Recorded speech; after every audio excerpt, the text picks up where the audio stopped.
Greetings. Welcome back to the Cape Lead Revolution. This is Chachi. In kind of a pretty cool, pivotal moment for my career and transitioning into civilian life, have a guest with me today that I had the honor of serving under when I was at Headquarters Pacific Air Forces. Was able to see him when I was deployed as one of my last command chief gigs in the area of operations. And so with us today is Major General retired and Dr. Dondi Costin. General Costin, welcome to the Cape Lead Revolution, sir. Thanks, Chachi. It's great to be with you. It's always good to see you, and you look really good here on the screen, by the way, I have to say. I appreciate that.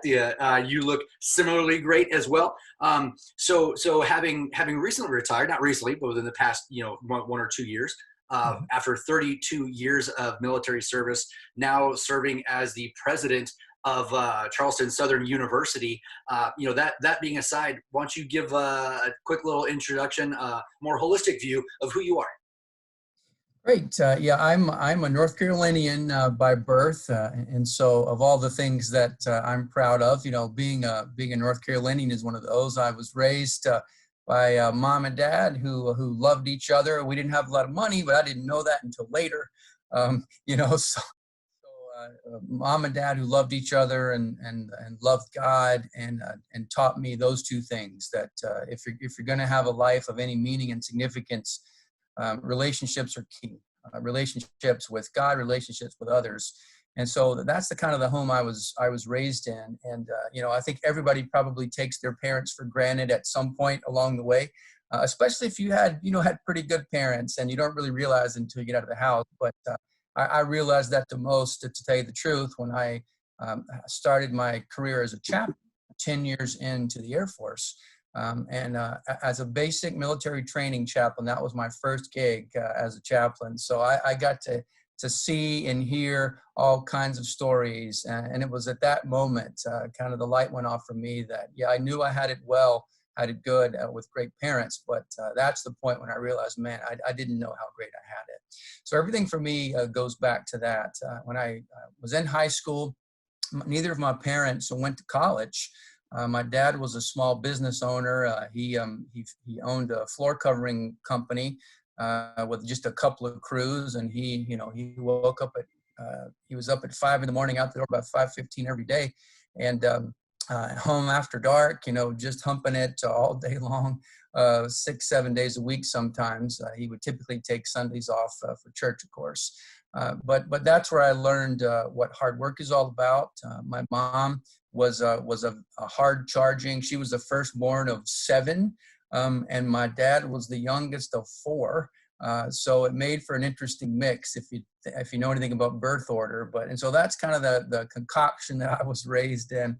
And in high school, I ran into an Air Force Academy cadet during a summer program, and I'd never heard of the Air Force Academy.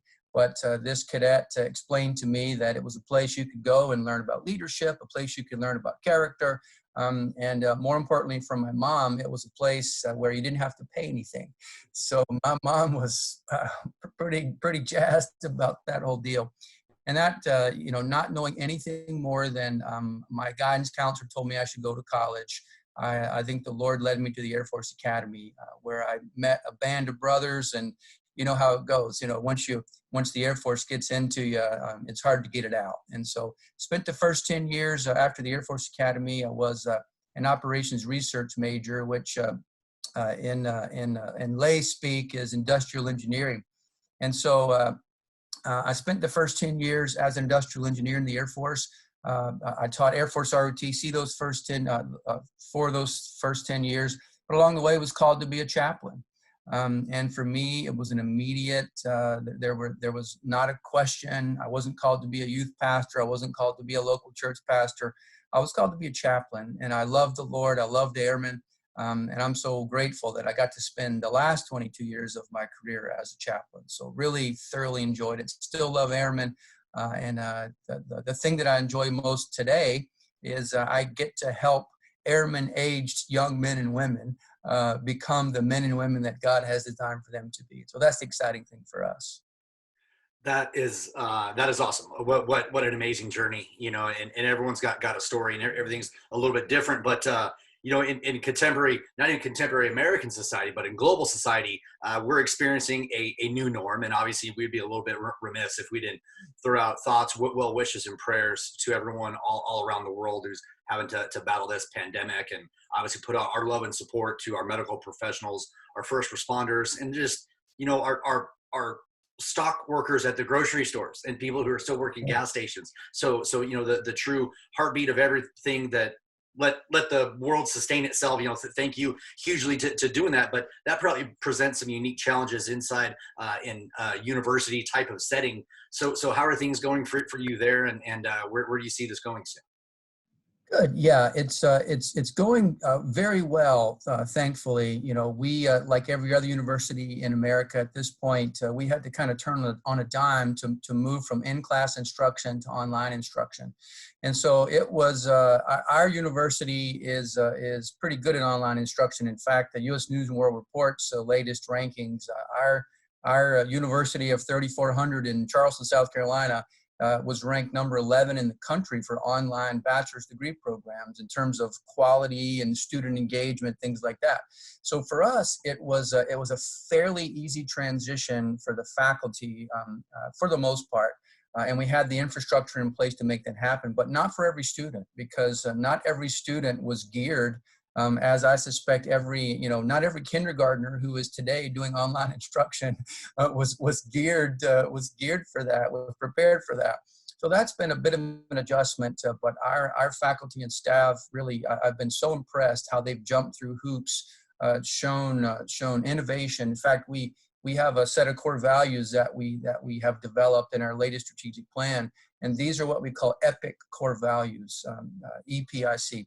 E stands for extra mile service. And so how do we, as a faculty and staff, how do we bend over backwards to go the extra mile for a student? The P is passion for student success. Even in a time like this, when our students are feeling some anxiety, our students are in a place where they're wondering what's going to happen.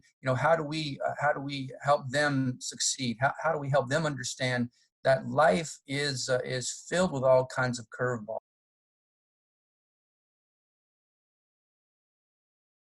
Well, I think we'd be a little bit remiss if we didn't acknowledge, the global crisis that we have going on with the COVID-19 pandemic, and things are confusing, and people are trying to find their new sense of normalcy, whatever that kind of means for them. What has become the new normal at Charleston Southern, sir? Yeah, as I mentioned before, one of the good things, if there is a good thing about this virus, is that every university is in this together, and so there's been a lot of sharing from university to university, from president to president, and so our faculty are well connected, our staff is well connected. We're still maintaining as best we can, the battle rhythm of the university, because the education didn't stop. And so what we had to do, thankfully we were prepared to do it. We had to turn on a dime to move from in-class instruction to remote instruction. And as our university was pretty well set up for that, and the U.S. News and World Report's recent rankings listed Charleston Southern University, our 3,400 strong student university in Charleston, South Carolina, as number 11 in the country for online bachelor's degree programs, and number 8 in the country for service to veterans in that way. So we had the infrastructure, we had the talent, we had the enthusiasm to make it happen. But that wasn't true for every faculty member, and certainly wasn't true for every student, because a student, if they come to a university to study in class at the feet of a professor, that's what they had in mind. And so the life throws us curveballs, as you know, Chachi, and this was one of those curveballs that seems to be hanging in the air. And so one of the challenges for all of us is, when's this going to end? And so pretty early on, we got our crisis management team together. We were looking at all the health data and making sure that our students were cared for. But we had to make some pretty quick decisions early on about what we were going to do. And what we decided to do was encourage our students to finish the semester, and we had to move online. So that's the big thing for us, is we're still marching toward graduation. We've had to postpone commencement, but we've promised our seniors that they will get a commencement, they will get to cross the stage, because for many of our students, they're first generation college students. So many of them, their grandmothers and mothers and dads have been praying for this for years. And so that's the thing for us, is how do we carry on, how do we maintain, and how do we also demonstrate that, especially for those of us who are people of faith, our vision statement includes the phrase integrating faith in learning, leading, and serving. So we've been able to move back to that point all along the way, is how are we in this new normal? How are we doing what we say we do? And that is integrating our faith in the learning that we're doing, the leading that we're doing, and the serving that we're doing. And so I look forward to, as this thing progresses, opportunities even more so for our university to serve our students and to serve the community. Well, best of luck to you, the university, the faculty, the students there. I know this probably can't be easy at all. So man, so what a monumental undertaking, but hopefully again uniquely postured to make this less of a huge bite as it were, but kind of changing lanes and going back to some of your humble beginnings in North Carolina, to go into the Air Force Academy, to kind of switching up career fields to get into the chaplaincy, and then retiring as the Air Force Chief of Chaplains, like the senior religious individual inside the United States Air Force. Could you have ever imagined that or pictured that when you started looking at the Air Force Academy? No, not at all. In fact, when I look back upon it, I still can't believe it happened. You know, it's one of those things, and you know this to be true, Chachi. When you look at your life, when you look at where you are today, and the things that you've accomplished, the places that you've been, the people that you've got to serve, the titles you've had, you know, you look back and you go, I don't know how that happened, and that's the beauty of life. And so when I was probably called to the ministry in high school, and you know, my mom and dad, as I said before, were Christians, and they raised my sister and I, you know, to love the Lord, and so I was probably called to the ministry in high school. But the one thing I knew about myself is that I was deathly afraid of speaking in public. And I wasn't the sharpest knife in the drawer, but the one thing I knew about pastors is that at least once a week you had to get in front of people and talk. And I said, I'm not doing that. So the Lord was gracious, you know, in his dealings with me. And really out of the blue, I wound up at the Air Force Academy with no military background, again, having never heard of it before until just before my senior year. And, you know, I think God used those experiences to you know, he put the Air Force in me, but part of what he did in so doing is he added an extra dose of discipline through the Air Force Academy. He added a sense of mission. He added a sense of the need and the calling of what leadership is. And you don't have to be the most gifted person. You don't have to be the most talented person. You don't have to be the most educated person. But I think God, in many ways, he calls all of us to lead in our sphere of influence. And so I had an interest in leadership along the way. I had an interest in being a leader because I knew I wasn't. And so I as I look back upon my life, I think the Air Force Academy to me was God's gift, because while there, he put me around a band of brothers and sisters who were similarly focused on living for a cause greater than ourselves. And that whole thing, you know, despite the challenges of graduating from the Air Force Academy, that whole thing really got me going. And so when I became a second lieutenant, I'd been in about a year and a half, and I, you know, was in a church where, you know, that seemed like home again. You know, I spent a lot of time at the Air Force Academy in the chapel, which I loved, and around, you know, fellow believers at the Baptist Student Union at the Air Force Academy. So I got into a church, and God really began to work on me. And I was running, which is what often happens. You know, many of my good ideas come while I'm running. So I was running, and God really led me. It wasn't an audible voice, but it may as well have been. He led me to the passage in Exodus chapter 3 and 4, when Moses is standing at the burning bush. And God says to Moses, hey, I want you to go and lead my people out of Egypt. And one of the excuses Moses uses is, well, I can't talk in front of people. That's my paraphrase. And so God says to him, hey, listen, pal, if I've called you to this, I'm gonna give you what you need to make this happen. I'm gonna give you the training that you need. I'm gonna give you the experiences that you need. So you just trust me in that. And so Moses did reluctantly, and then I did reluctantly. But at the end of the day, he was faithful and true, because what he said to me was, he said, hey, if I can do this for Moses, I can do it for you. And that's kind of how I became a chaplain. And so at that point, the type A firstborn kid in me, came into view. And so I had a goal. I had an accomplishment that I had to get to, and that was completing a Master of Divinity degree. It's a 96-hour degree program that I had to complete before the internet, that I had to do on my off time while doing an Air Force job and the day, and going to school at night. And so that was the goal. And so at that point, though, nothing could deter me from that. And so I had a very faithful wife and a very supportive wife. And, I didn't get much sleep for about 5 or 6 years. But we knew together that, hey, God's called us to this, and this is the direction he wants us to go. And to do that required preparation and being equipped for the task. And so that's kind of how it happened. And so the next 22 years after graduating from seminary, while working full-time in the Air Force and getting some experience along the way, that led to a great career as a chaplain. But no, I could never have imagined it along the way.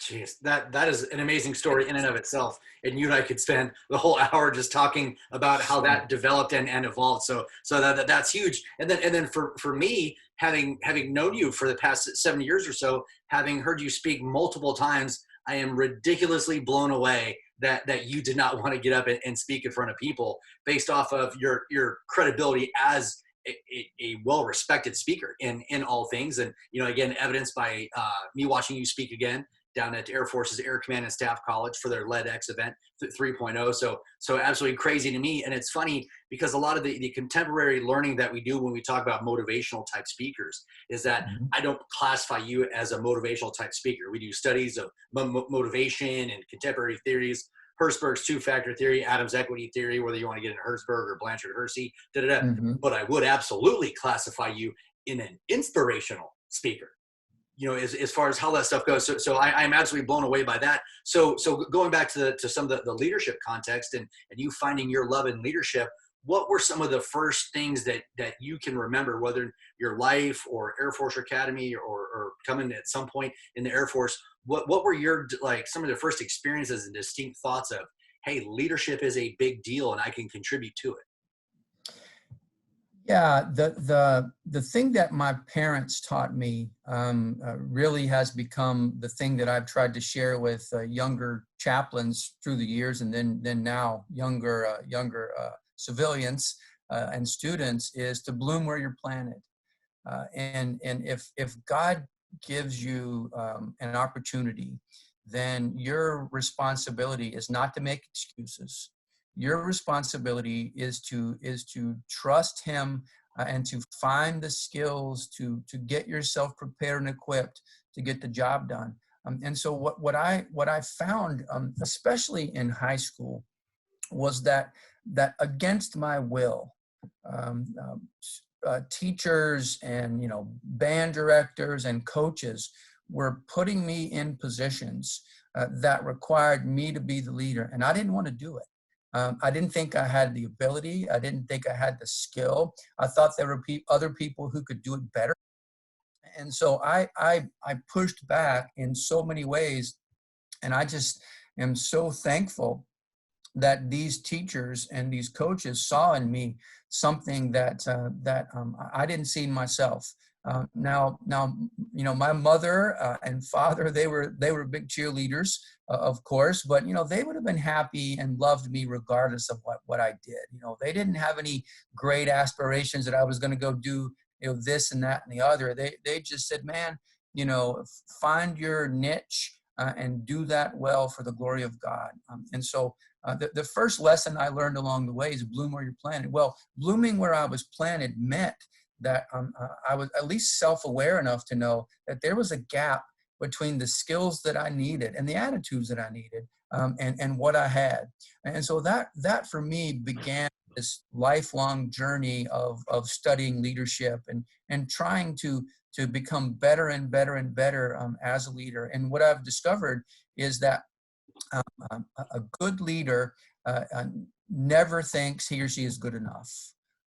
A good leader knows that there are still always going to be some gaps in skills, some gaps in knowledge, some gaps in attitudes that have to be continually monitored and nurtured and grown. And one thing about the Air Force that I loved, and I'm reading your mind here, Chachi, I'm assuming you did too, is that the Air Force kept putting me, like these coaches and teachers did when I was a youngster, kept putting me in places and giving me responsibilities that I was like, I don't have what it takes to do this.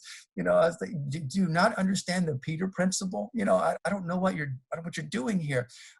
But the Air Force for me then became my biggest cheerleader. I had supervisors and commanders and coworkers and colleagues who said to me, in so many words, yes, you don't think you can do this, but we see in you something that you don't see in yourself. And our job, the community, the Air Force said to me, our job is to push you into a place where again, what your mom taught you is true, bloom where you're planted. And so, the first leadership model that I ever learned, I learned in the Air Force, and I hadn't thought much about leadership as a theoretical construct, or leadership as something you could learn or study. But at the Air Force Academy, of course, that's what it's all about, as the entire Air Force. And so the first leadership lesson or model that I learned, I found is still the best, and that is, if you take care of the people, they'll take care of the mission. And so there are one of my theories about leadership is that, and I've read dozens, like you, I've read dozens and dozens and dozens of leadership books. My theory is they all say the same thing. Any good leadership book says exactly the same thing. Now, there are different models. This person has 7 steps and this person has 4. And, I have my own model that spells out an acrostic. And but at the end of the day, leadership is leadership. And if you can learn the basic skills of leadership at one level, when you're put into the next place, even though, you're going to have to expand your horizons and you're going to have to step forward, you're going to have confidence and courage and all the things that you have needed all along the way, then, you have to step back up to the plate. And that's what I love about leadership, is you never have the opportunity or the ability to coast. Because the minute you start coasting, the minute you start resting on your laurels, the second that you think, man, I've got it all done, then you've lost it, and you've begun at that moment the process, the inevitable process of regressing back to a place that is not sufficient for the task at hand. And so the leadership model that I always filter this thing through is, there's people on this axis and mission on this axis, and the leader's job is to influence people to accomplish the mission. And so some leaders I've discovered are, and sometimes I'm this way, we'll call them softies. Some leaders are too focused on the people that they forget about the mission. Those are the people who say that to people who aren't subordinates or followers or colleagues who aren't performing up to task. They're the ones who say to them, it's going to be okay. No, it's not going to be okay. My job as a leader is to help you understand what others have taught me, and that is to step up to the plate, man. Get the job done, bloom where you're planted. Other leaders are so focused on the mission that they forget about the people, and the people then become cogs in the system. That they then become rungs in the ladder of their career. And you've seen these leaders, I've seen these leaders. I just pray to God I'm not one of these leaders. But the balance between people and mission, this is where art and science come to play when it comes to leadership. And that's the challenge. And so that's what I love about, being a leader. It's the variety, the challenge, the problems that you get to face. I mean, if every day was the same, it wouldn't be any fun. But thankfully, I wouldn't have wished coronavirus on us, I have to say. But it is giving us an opportunity across the board to do things and to hear things and to hear unique critiques of our approaches to leadership, which aren't always fun to hear. But again, that's part of being a leader is, do I have the humility? Do I have the good sense to know that I'm not the smartest person in the room? Do I have the good sense to know that the people that God has put around me do know better in most cases? And my job is to listen to them, filter all that content, that data in, and then make the best decision possible in light of the circumstances. You bet. So, I mean, there's, amazing answer. Like, there's absolutely so much to unpack there that if you don't have time, maybe to listen or watch this whole episode, if you can just focus on that answer, I think you will be better off. And again, and I was one of those things to where I think, to your point, General, was, so many people said mission first, people always, but they could never articulate or quantify exactly what that meant. And I'm a big sports guy. So to me, it's always, you could be the New England Patriots. You could have the best facilities. You could have the best talent. You could have all those things. But if your people don't want to take the field, it's not going to matter. Sure. And I think that's the very point you're making there is regardless of your talent pool, the equipment, the resources, the funding, like whatever, it just doesn't matter if you don't have a distinct focus on your people.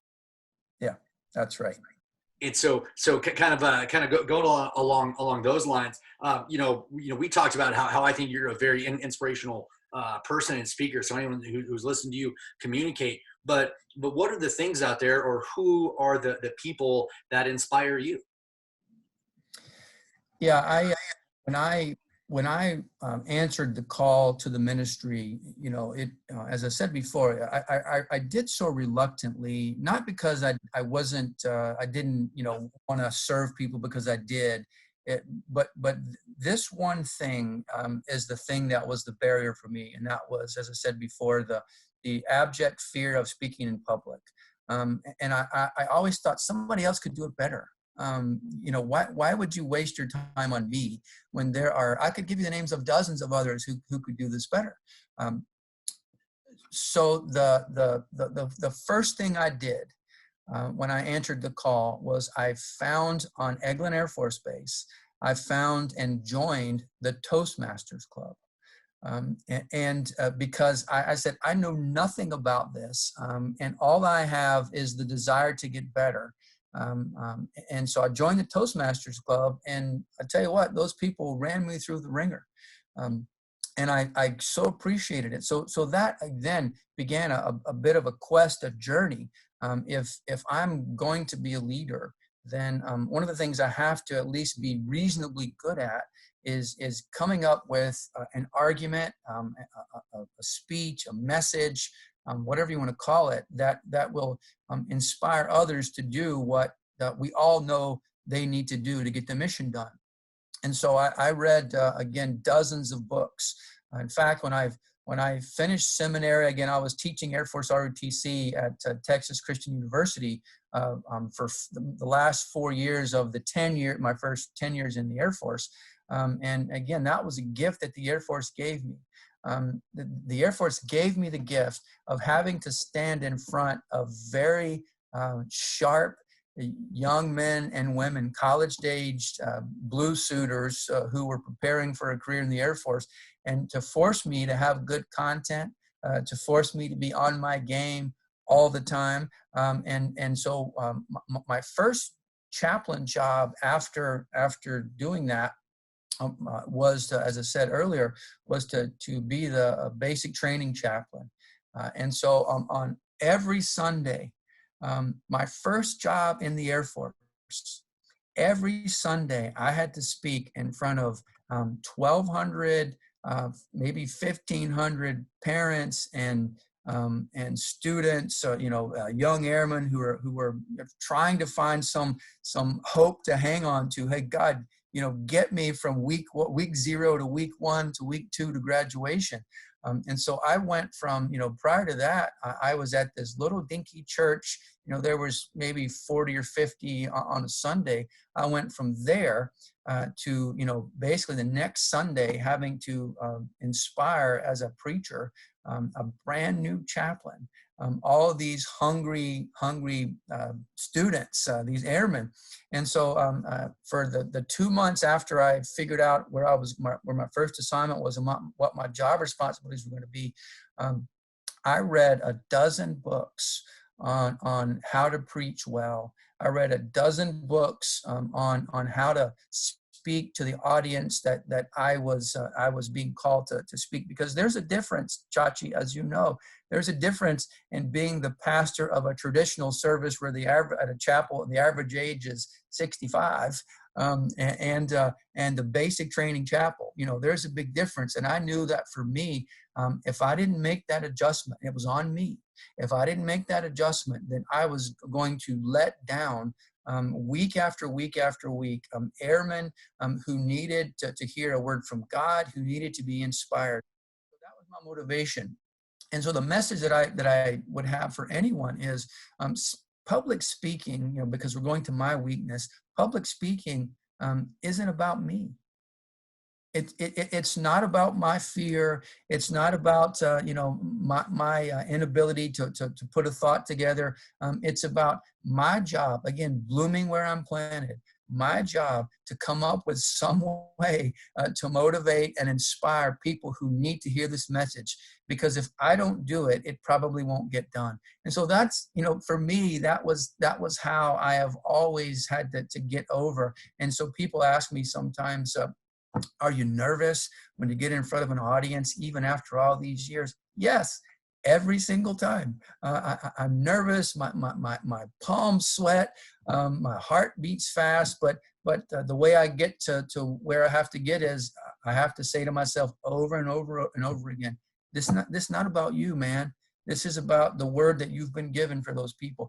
And I think that the analogy from public speaking to leadership is perfect, because leadership isn't about me. It's not about my title. It's not about the parking space I get. It's not about the size of office I have. It's not about any of that. It's about the opportunity that God has given me for this moment to lead this organization, to lead these people who He has made in His image, to lead them to accomplish a mission for the good of other people and the glory of God. And so that's how I deal with my own insecurities. I deal with, every time I'm given a new challenge. And so the difference in being the Air Force Chief of Chaplains and the president of a college, in some respects, is night and day. Being president of a college is, for all intents and purposes, it's the exact equivalent of being a wing commander in every single way. And so people say, how'd you make the transition? I said, I just did what I've always done. I went into the fight knowing I didn't know a third of what I knew I needed to know. And it was my job very quickly to learn the language, to learn the people, to learn the culture, and to let them know that I didn't think I was the smartest person in the room, and I didn't have the need to think that. We're here together. We're here to pursue this mission with gusto, because the mission that we have is an extraordinary thing that we get to do. And that's that's how I have approached this transition. Wow. Okay. So that was definitely a lot to unpack about your growth as a speaker and then as a leader, and how you had to adjust some of your leadership thinking and application as you try and connect and resonate with different groups of people for different reasons. So I think that's absolutely awesome. And that's a good way to take us into our first break. So everybody stay tuned, and we'll be back in just a little bit with Major General retired Dr. Dondi Costin. We'll be right back.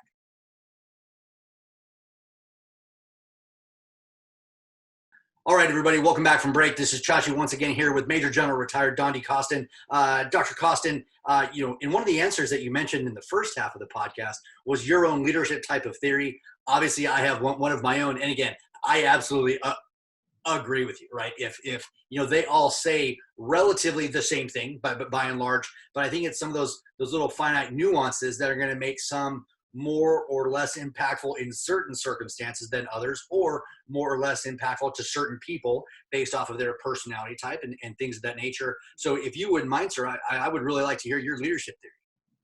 Sure. Yeah. So my theory is based on the premise that that all leadership books say the same thing. And on the one hand, that's phenomenal. And I encourage people, including myself. I encourage all leaders to continue to read them, because they remind us of things that we know we need to do, but may not in fact be doing. And so you can never get to the point. And so like you, Chachi, I appreciate the fact, because I think that's right. I think it's right that there are these leadership principles that are out there, and I think the Lord allows us to frame our own leadership and develop our own leadership philosophy in ways that align with who we are as individuals, align with our character, align with our personality and the way we approach things, and sometimes I think align with the group of people that we're trying to lead. The reason that I sort of began down this path is that I began seeing that every leadership book says the same thing. So and so what I said to myself was, well, but that's their leadership model. Which one do you have? And so what I will often tell people, I'll say, not so facetiously, but I'll say, there are hundreds of leadership models out there. Pick one. Just pick one. Don't spend the next 10 years of your life, reading all these books and never doing what they say. Just pick one. And if you pick, the Leadership Challenge is probably the best-selling leadership book, the Kouzes and Posner book. It's probably the best leadership selling book. They selling leadership book. They have, there are 5 principles that they have. Okay, pick that one. And when you do those 5 things that they tell you to do, you will see that those 5 things align with every other leadership book that you have read or have yet to read. So pick one. So when it came time for me to articulate my own, because I felt like I needed to, I felt like I had to come up with something that would be, the analogy that I give sometimes is when I was raised in a Christian home. But when I went to college at the Air Force Academy, that was the period, and it happens for nearly every college kid, by the way. It happens on our campus all the time. That's when a high school kid needs to find out that is your faith, or is it just your parents' faith? And so we find kids all the time. I did the same thing. Who have to wrestle with these big issues, and until you have wrestled with them yourself and have come to your own conclusions about it, then it really isn't your faith. By the same token, until you have wrestled with the concepts and had to apply them in leadership opportunities, leading organizations, whether they're large or small, your leadership philosophy isn't yours yet. So I went to the place that, you would expect a chaplain to go. I went to the Bible, and I found, the Bible is chock full of leadership principles. In fact, my argument is, it's yet to be impeached, by the way. My argument is that all the modern leadership principles that we see really are nothing other than recitations of what has been in Scripture for thousands of years. There are tons and tons of examples, both good and bad, of leadership in the Bible. And so I go to what would be a familiar passage to many people, the parable of the talents. Jesus tells this story of an owner who calls 3 of his followers together, and he says to them, I'm going on a long trip. I don't know when I'm going to come back. You don't know when I'm going to come back, but I'm going to give you, Mr. Below the zone guy, I'm going to give you 5 talents, 5 bits of money. You, Mr. Up and coming below the zone guy, I'm going to give you 2 bits of money, and you slacker guy, he doesn't say this, but we find this out later, you slacker guy, I'm going to give you 1 bit of money to see how you do it. See what you do with my resources. So the owner is giving his resources to his followers in the organization, and he goes off, and what he says in so many words is, don't let me down. And so so he comes back later and he says, okay, guys, here's the reckoning. He calls the 5 talent guy over, and the 5 talent guy says, hey man, I took your 5 and I turned it into 5 more. And the boss says, well done, good and faithful servant. And the person comes along the way and says, oh yeah, I took the 2 talents that you gave me and I turned it into 2 more. And the boss says the exact same commendation, although he says, well done, good and faithful servant. Although the first guy turned 5 into 5 equaling 10, and the second guy took 2 and turned it into 4, he gives the same commendation. And it's as if the boss is saying, listen, I know you're different. I know you have different talents and abilities. I know that, and as I read the passage, I think to myself, this 5 talent person, I wonder if when he showed up to work the first day, if he was a 1 talent person or a 2 talent person, and maybe the boss has developed him into that kind of person. Same thing with the 2 talent person. Then he gets to the 1 talent guy, and the 1 talent guy comes and says, hey boss, I knew you're hard.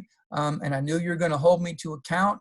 And so I took the 1 talent. I didn't do anything with it. I buried it in the ground. And I'm bringing it to you. And so in the passage, as I read the passage in Scripture, he's like blowing the piece of money off. And he says, hey, here's your money back.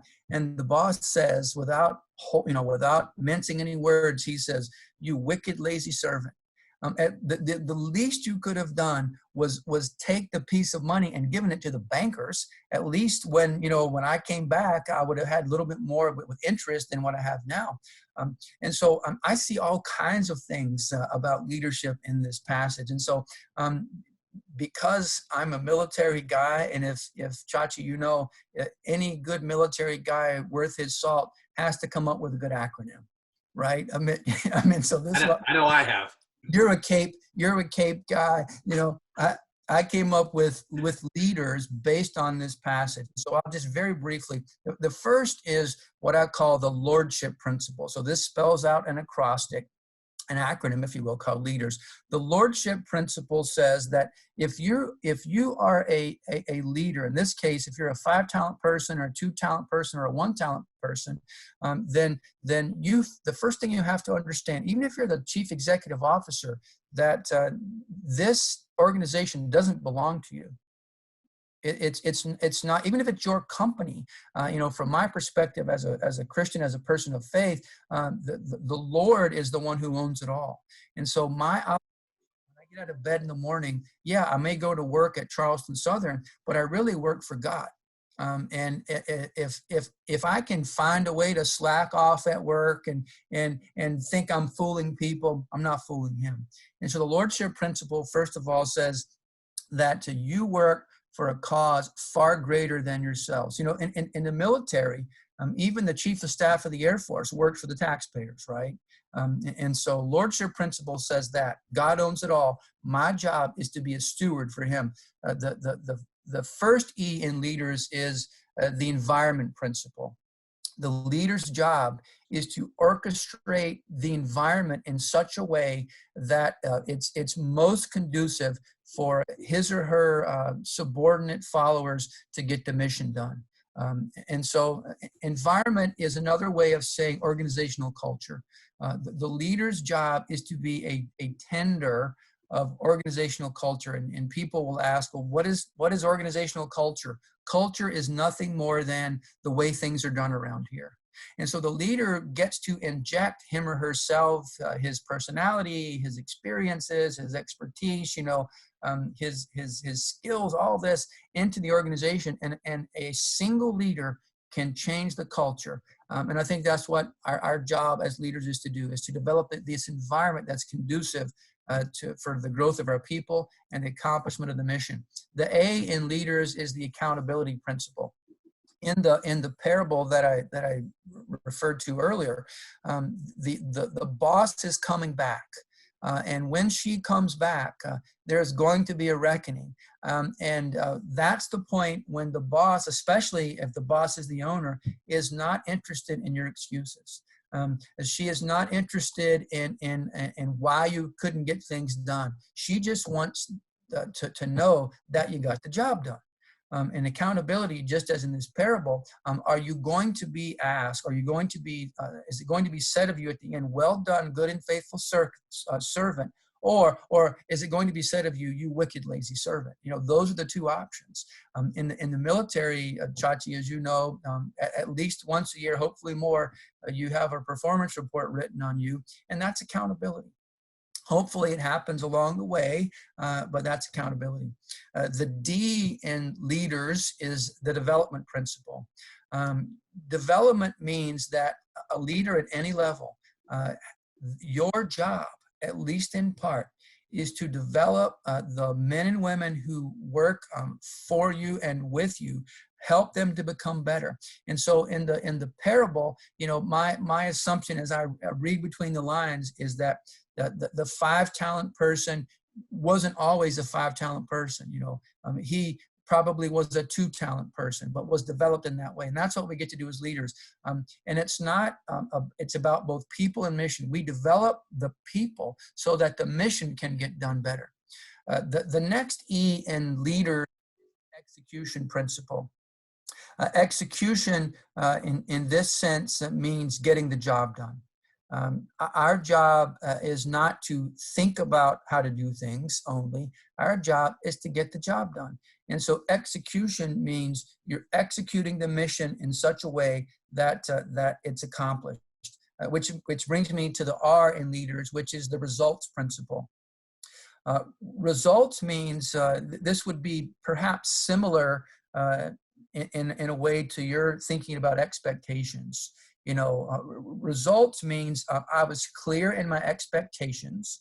I didn't force you to read my mind.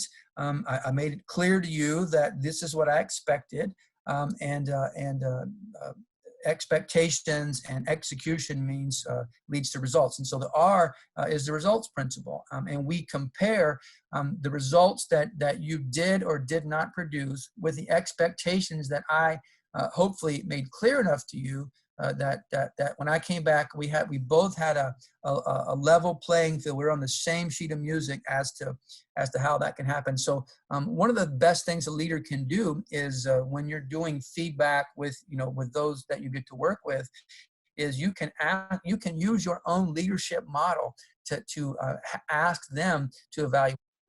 And one of the things that I think, if you're a hard charging, get things done, no nonsense kind of, I think sometimes the mistake we make is that we assume that our followers know everything that we know about what we're asking them to do. And that's just not the truth. And now, you've probably been in situations where you had a boss like that. I've been in situations where I had a boss like that. And unfortunately, I've been in places where I was the boss like that.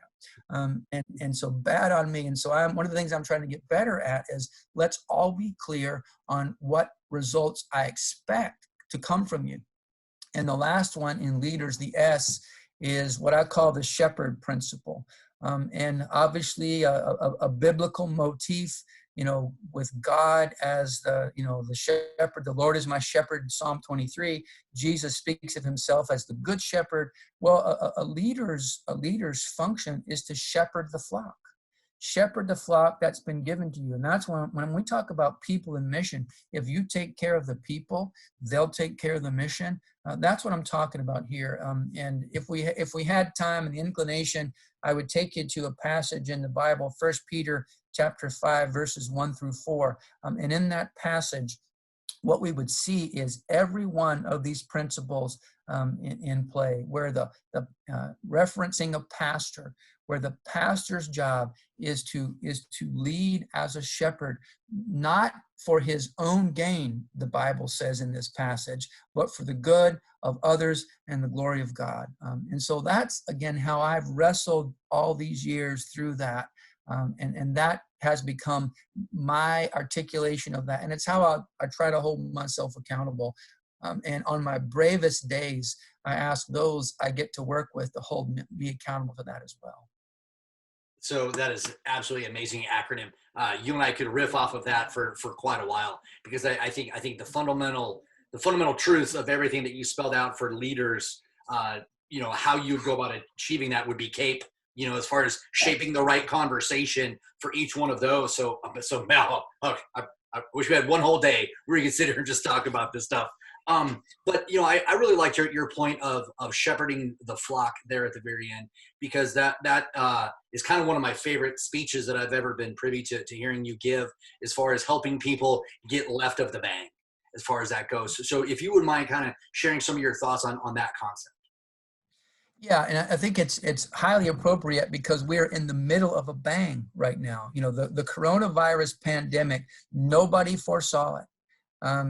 Bill Gates may have said something in 2015 about it, but that's the last I heard of it. Nobody foresaw, or I would suggest could have foreseen what we're going through now. And so it's been said often that a crisis doesn't define a person, but a crisis certainly reveals a person. In other words, a crisis lets us know how prepared you were in both attitude and action, in both character and competence to make it through.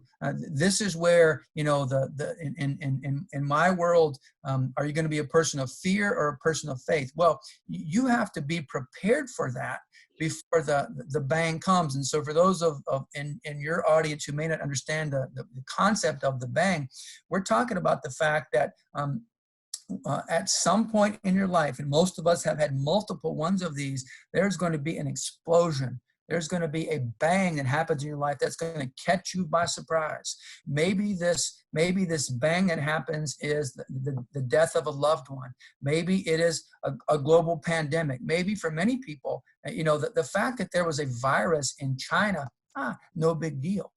But weeks later, the fact that there was a virus in China means perhaps that now you have lost your job. It may mean that you've lost all of your income. It may mean that your business that you thought that you spent the last few years building up, you may have lost your business, and maybe it can never reopen. And so people are going through all kinds of things right now. What about the bang of being this social distancing that has created a strong sense of social disconnection? Now, we're made for community. Well, the idea of preparing before the bang so you can perform after the bang is what this is all about. And this is why I appreciate, Chachi, you, because the fact that you would spend so much time, effort, and energy talking to people around the country so that the rest of us can have the benefit of getting our minds right, getting our hearts right, getting our thought processes right, getting our speech right about how we can prepare. And so the idea of preparing left of the bang so we can perform right of the bang is that in Air Force speak, we talk about the comprehensive airman fitness. And so all of us are physical beings, we're social beings, we're relational beings, we're spiritual beings, we're mental beings, and all of these are in development all the time. And if you get to the point mentally, spiritually, physically, or otherwise where you think, I'm good, I'm just coast for now, I got enough good to last me, then you're about ready for a fall. As the Bible says, pride comes before a fall. You're about to get ready. So as we say, there are three kinds of people in the world. There are people who are in a storm. There are people who are about to enter a storm, and there are people who have just left a storm. Well, that includes everybody. That's all of us. Right now, together, we're all in all of the same at the same time. And so preparing left of the bang means, what are you doing physically to make sure that you're at your peak conditioning so that you have the discipline and the wherewithal to withstand a crisis? What are you doing mentally? What's your reading patterns like? What are your study habits like? Are you coasting mentally, or are you trying to stay sharp? Are you working on your weaknesses? Are you looking at the difference in the skill that you need and the skill that you have? What about spiritually? What about your spiritual disciplines? Are you praying? Are you reading scripture? Are you communicating with others, even in a period of social distancing? Are you checking on people? Are you serving people? This is all part of that. And so this is what we're talking about, preparing left of the bang, so that when the crisis comes, you don't sit there and suck your thumb while the world goes on about you. You put your big boy, big girl pants on and say, okay, we have to bloom where we're planted now. We wouldn't have wished this upon ourselves, but we got to get to work, because we know that there are people who need us. There are people counting on us not to mess this up. And especially if you're the leader, then people are looking to you. And I'll tell you what they're not looking for. They're not looking for a fraidy cat. They're looking for somebody who says, listen, I don't have all the answers. I don't know how this is going to work out. But I tell you, I know we're going to get through this. And so on Friday, we're recording this during Holy Week. And so as a Christian, this is kind of our Super Bowl, right? I mean, Sunday's the big Super Bowl, Sunday's Easter, and I'll be sitting on the couch with my wife watching it online this year, like we've never done before. But what happens is for a Christian, especially, we understand that Easter is about the resurrection. And on Friday, I'm going to have a little video that I'm going to send to our students. It'll be posted for our students. And the title will be kind of go off an old sermon is, it's Friday, but Sunday's coming. It's Friday, meaning on Friday, everything looks pretty bad. Jesus is on the cross, he's dead. We didn't see that coming. But all the while he said, don't worry, I'm going to die. 3 days later, I'm going to come back to life. Just trust me. And then on Sunday, he said, I told you. See what happened? It's Friday, but Sunday's coming. And that's where we are right now. We are in the middle of the bang. This is Friday, but Sunday's coming. And for those of us who have had the preparation in all the areas that I talked about, then those are beginning to pay off. But it's also a reminder that, hey, there's going to be another crisis. And so don't waste this crisis. Figure out the things that you wish you had known, the skills, knowledge, and attitudes that you wish you had had, and work on them now while you're at home for most of us. And so this is the best time to realize that preparing left of the bang is what you need so that you can perform right of the bang. Phenomenal words, phenomenal applicability, obviously, with everything going on, and then even, obviously I had heard you speak this at a Phoenix rally at Air Mobility Command headquarters there that they have every 6 months or so, when everything was, granted we were at war, but it was mainly steady state as far as that goes. And one of the things that helped me have a great takeaway from that was also at my wing at the time was Lieutenant Colonel Janelle McCauley, who's now out, and she goes around and speaks about mindfulness and putting on your oxygen mask and make sure that you are right with you so you can present the best you to the world, which is like keys right into me getting left of the bang. So for a lot of leaders, a lot of people out there, life is taking a bite, works hard, trying to, you have kids that you're trying to school at home, all those different things. And so everyone's trying to find their new sense of normalcy. But so what does a doctor and a retired major general do to put on his oxygen mask and help himself get left of the bang? Yeah, the first thing that you have to do is realize that you need an oxygen mask. And realize that this is a no kidding thing. And again, the idea of, if you think that you can coast, if you think that you can rely upon old disciplines that you haven't practiced in a while, then you are sorely mistaken. And so the idea that all of us all the time, I love the fact that I sometimes talk to my wife about I don't understand why we have to sleep. it seems to me that we get a lot more done if we didn't have to sleep, right? I mean, think of if I didn't have to, waste, 5 to 8 hours a night sleeping, man, I could get a lot more done. But the rhythms of our life are a reminder that we are people who have to be rejuvenated and rest. Again, why do we have a 7-day week? Why did in the beginning? Why did God say to us, hey, you can work 6 days, but you're going to have to rest on the 7th? Why is that the case?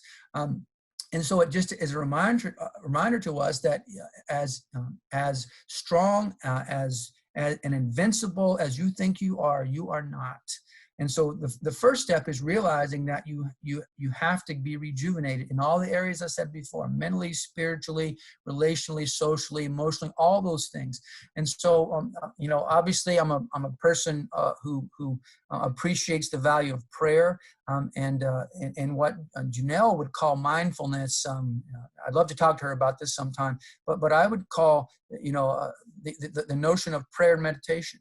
And that's as old as humanity. From the very beginnings of the Bible, thousands of years ago, God said to us, listen, you don't have the strength in yourself, depend upon me. Jesus said, come to me, all you who are weak and heavy laden, and I will give you rest. And what he's saying is, you have to depend upon me. And that's what, as a Christian, as a believer, that's what I try to do. Spending time in the scriptures, spending time with listening to others who preach about other sermons and other videos and articles that I read all the time that kind of help me maintain that focus. But beyond that, the thing that for me has always been my place where I do my best thinking, I do my best medication, and that's not medication, by the way, meditation. But it is my medication, it is my drug, and that is running. And for me, there's a difference in running and being a runner. I'm a runner. I am someone who, since high school, since I realized that I was never going to get any bigger, and I was never going to be able to throw. I was a catcher, throw the ball when the bases got farther away and the runners got faster. I was never going to be the guy who was going to get to the next level as a baseball player. I started running. And again, it was God's gift to me and remains so to this day. And so in many ways, for about the past 35 years or so, I have orchestrated my life around, am I going to get to run today or not? And so 5 days a week, I'm older now. I don't recover as well as I used to, but 3 days a week, I run. I run at least 5 miles on those days. At least 2 days a week, I ride a stationary bike, which isn't the most fun, but it helps me recover for the running that comes. And then a couple days a week, Vicki and I, when we can, we go to the gym. And so just maintaining that physical discipline, because it's a reminder to me that I am a person who is naturally diminishing and declining. The law of entropy applies to us middle-aged men in ways it didn't apply when I was a 20-something kid. But again, it's a healthy and helpful reminder to me that I have to maintain as sharp an edge as possible, because people are counting on me to be at my best. Just yesterday, we had one of these Zoom meetings with our College of Business and College of Christian Studies.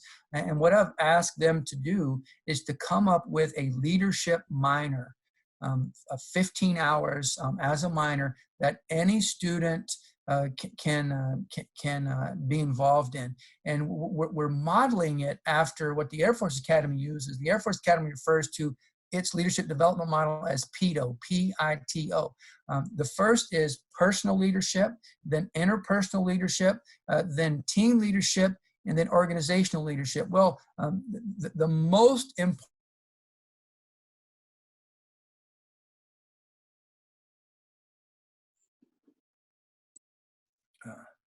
Wow.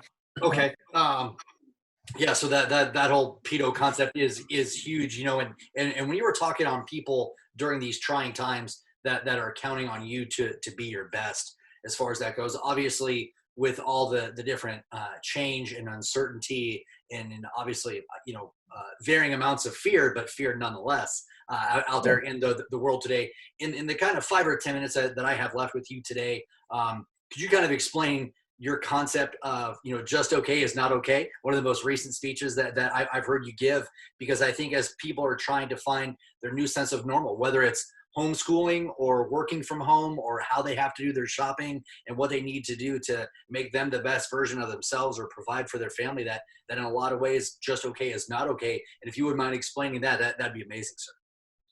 Yeah, like the rest of the country, football fans anyway, I was regaled all football season with these commercials that were a bit annoying at first, but then I couldn't stop looking at them. I think it was AT&T. I'm not sure. Bad on them, I guess, but I think it was AT&T. But they had these phenomenal commercials. And so one of the first ones I remember was the tattoo artist. The tattoo artist is sitting down, and the guy says, "Hey, how you doing?" And he says, and he says, "Hey, is this gonna go well?" And the tattoo artist says, "Well, I'm one of the tattoo artists in the city." He says, "Don't you mean one of the best?" He says, "No, just one of the." And so the guy gets all afraid. And so the tagline then is, "Hey, okay." And then, my favorite one was the one in the hospital, and so you can sort of imagine that you're there laying in the bed, and the patient, his wife and 2 kids are sitting there on the couch, playing their games and all, but the wife is there, and the nurse is standing there. The doctor comes in, right before he comes in, and say, "Hey, have you ever worked with Dr. Francis?" And the nurse says, "Yeah, he's okay." And the patient says, "Just okay?" And then he comes in, and then you see, yeah, he's just okay. Well, if you're going to get a tattoo, if you're going to have surgery, the one thing you don't want is somebody who's just okay. And so if you are a subordinate or a follower in an organization, the one thing you don't want in a leader is a leader who's just okay. You want somebody who understands that their responsibilities to God and to the organization and to the shareholders and stakeholders of that organization. You want to make sure that person that has been given the opportunity and the obligation that to lead is at their best and on their best behavior. And so when you think about yourself as a leader, just okay is not okay. As a person, what are you doing?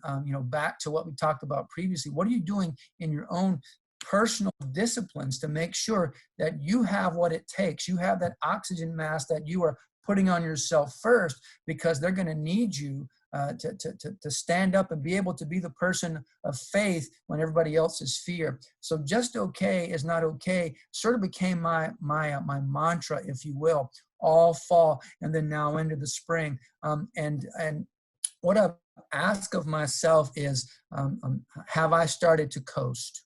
Am I relying upon skills and things that I used to have? And so it reminds me all the time, just okay is not okay.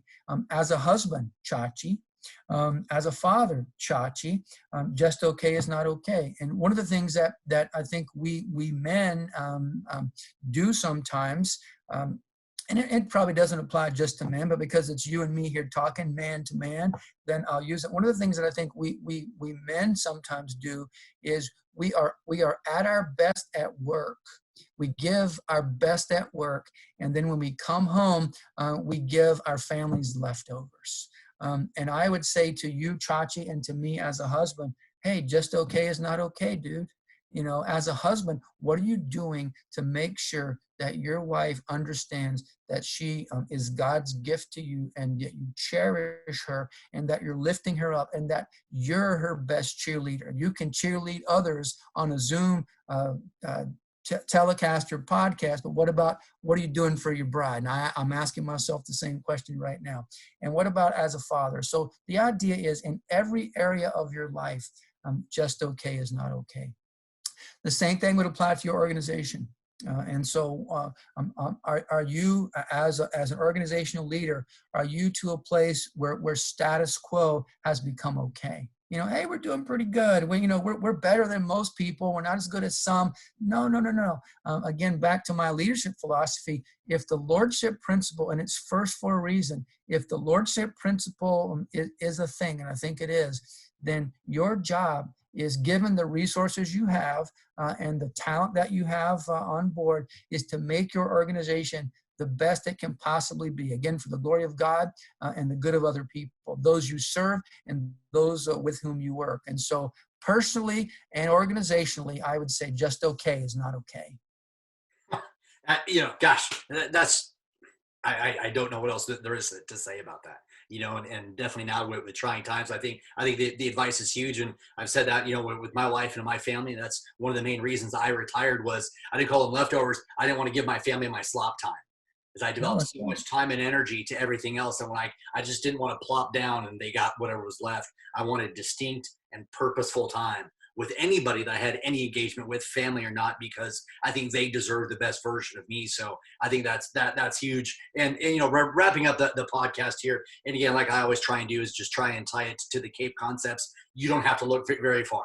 We talked about caring for people, caring about their growth. We talked about caring for the Lord, in the religion, and vice versa, and how he cares for us. We talked about aligning different things. I think probably one of the perfect examples is your quick little adjustment to online learning, to where you already had an established foundation. But hey, well, what do we care about? We care about the students. We care about their learning. We care about their learning through religion. Okay, how well are we aligned to achieve what they care about, and what we all care about throughout those different echelons? What are the different perspectives that we can gain from different organizations and different universities? And then lastly, what are the expectations out there? What are the expectations for learning? What are the expectations for safety? What are the expectations for care and family as we find our way through this? So all the way through. So General Costin, thank you so much for being on the Cape Lead podcast.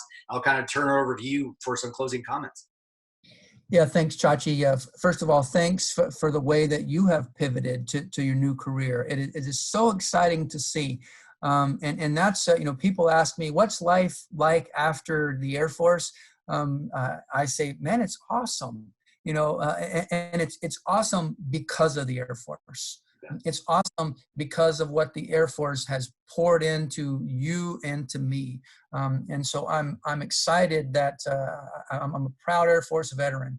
And I want to thank you for your service to the country. Thanks to you and your family, because you have done things and seen things in some cases that human beings shouldn't have to see and do. But you've done it because the nation called on you, and your family was always there for you, like mine has been. And I just want to thank you for your service. And thanks again. It's incredible for me to watch how you have taken the wealth of knowledge and expertise and your passion for leadership, and you are turning that into a thing that is helping so many people. And I look so forward to what God has for you down the road. Last thing I'll say to you and to any of your listeners here, watchers, is Happy Easter. This is, again, I'm a chaplain. I can say a chaplain thing now, is just wish you the happiest of Easters and the blessed of Easters. And, Easter time for a Christian is when we get to celebrate the fact that John 3:16 is true. For God so loved the world that he gave his one and only son, that whosoever believes in him would never perish, but have everlasting life. And so, as I said earlier in the podcast, it's Friday, but Sunday's coming. Roger that. Again, thank you, sir. Thank you for your words of encouragement. That truly means a lot to me. And thank you, everybody, for watching it and for tuning in. I guarantee inside this, there is something for anybody. Whether you have a religious background or not, I promise you that there are still amazing nuggets throughout the entirety of this entire podcast. So thank you for tuning in. Thank you for watching. We'll catch you here next time on the Cape Lead Revolution. This is Chachi reminding you to always educate, anticipate, and dominate. We'll talk to you later, everybody. We'll see you.